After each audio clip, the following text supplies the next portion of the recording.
I'm bleeding! I got a bleeder! Change a Dexcom with me. I just came back from the Renaissance Fair. It was a beautiful, amazing day, and now I have to change this guy because he's running out of time. I'm always surprised at how much it doesn't actually hurt. You'll see for yourself. So this is a continuous glucose monitor. This is a Dexcom G7, and it goes into my arm and monitors my glucose every 5 minutes. It sends an incredible signal to my phone, and then I get to watch a graph in real time to see where my blood sugar is at. That keeps me safe and healthy as a type 1 diabetic. The first step is actually the most painful. I have to rip off this one. So I have to rip that off kind of like a Band-Aid. Ow. Oh. So that comes off like a big Band-Aid that's been stuck on you for 10 days. And then the actual Dexcom itself, which is already kind of peeling. I'm just gonna reach my fingers underneath of it and kind of yank. It's mostly adhesive. I get asked all the time what is inside of me, like how it sticks. And the answer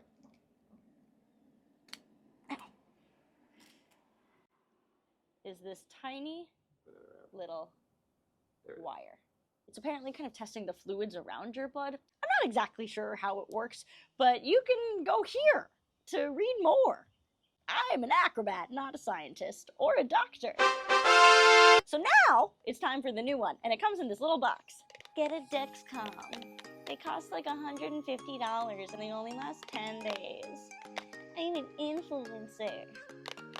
I'm gonna switch sites, which means I'm gonna put it on a different part of my body. It's important to switch sites so that your skin can heal. So I'm going to wipe, oh my God, that's so gross. There's so much fair dust on my arm. I'm so happy that I'm alcohol swabbing it because I probably should have showered before I did this as well.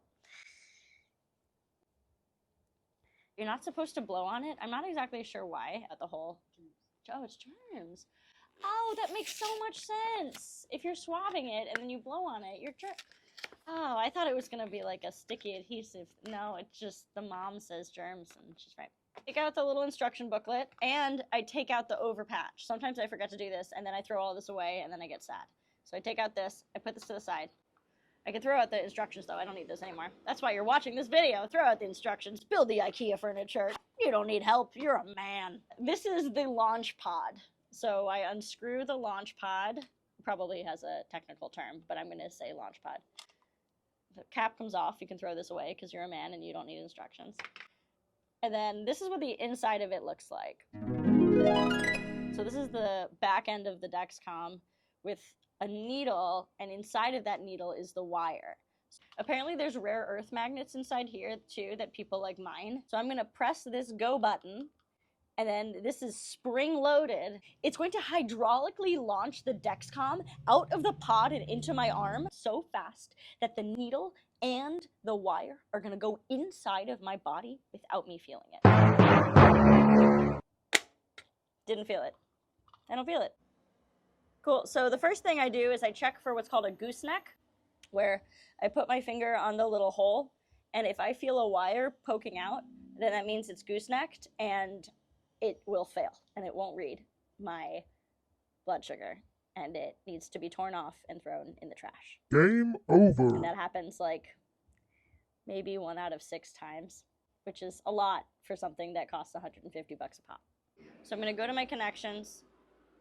I'm gonna say replace sensor, scan the QR code on the back of this Dex.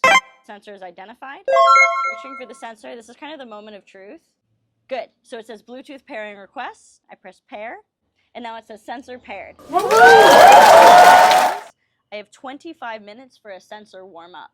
It means is I won't get readings, but it's getting ready to tell me where I'm at. There's nothing I can do for the next 25 minutes except for hope and pray, crochet and sway and slay. If it doesn't work, I have to rip it off and it's trash.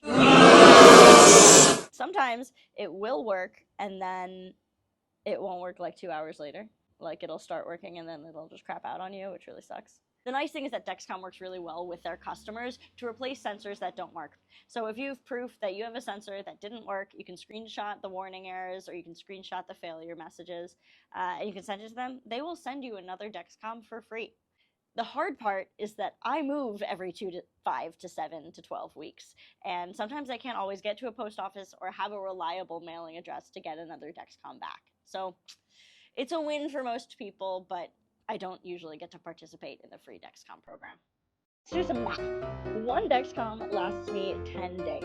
If I'm on the road for 6 months, how many Dexcoms do I need?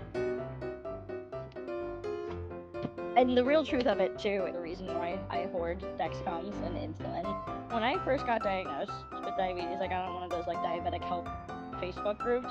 I have since got off of those diabetic health Facebook groups. They have done nothing but be bad for my mental health.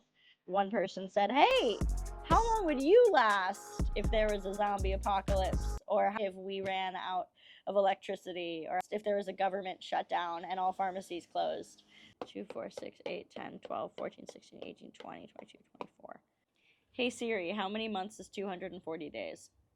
8 months.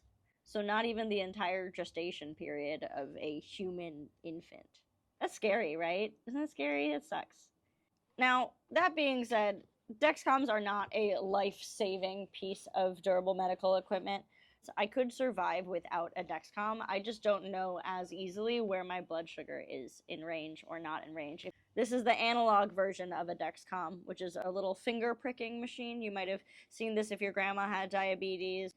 This does this every 5 minutes. So I learned that you can order K-tape in fun different colors and patterns and cut it into over patches. And you can order over patches from Skin Grip and Rockadex and a bunch of other great companies, or you can make your own. I have learned to not put tape over my Dexcom until it's done warming up. Because if you tape that thing to your body with fresh tape and it doesn't work, you have to rip that strong adhesive off and without it having any time to wear itself down. If you watched the spicy special that we did a few weeks ago, the tiny show, you would have seen me with a star patch on my Dexcom. I cut that star patch myself out of pink K-tape, and then I coated it with glitter so it would match other costume pieces in the rest of the show. That was a really fun thing to figure out. Any minute now. We cleaned our room. We were productive. We used our 25-minute warm-up period to get something done and not just stare at our phones. Yay! Hey, what's up? It worked. And now it's time to calibrate.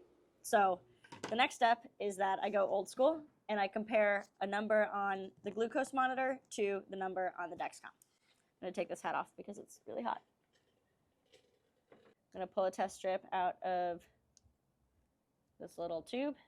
My finger on the lancet and I push the button. And that pricks blood from my finger, and then I put the blood on the test strip. It doesn't hurt.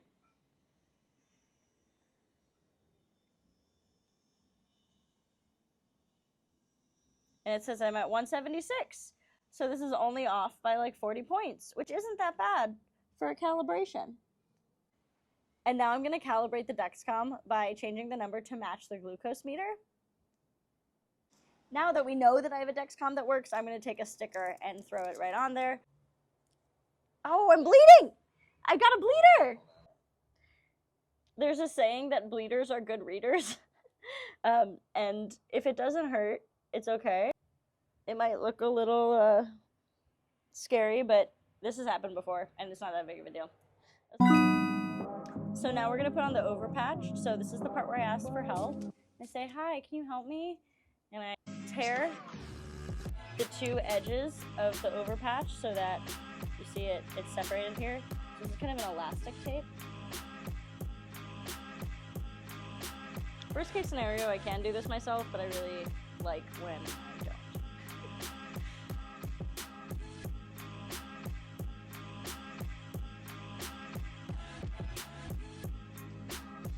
Oh, and it calibrated, then it made an adjustment based on how my blood sugar changed, and look, I'm at 169!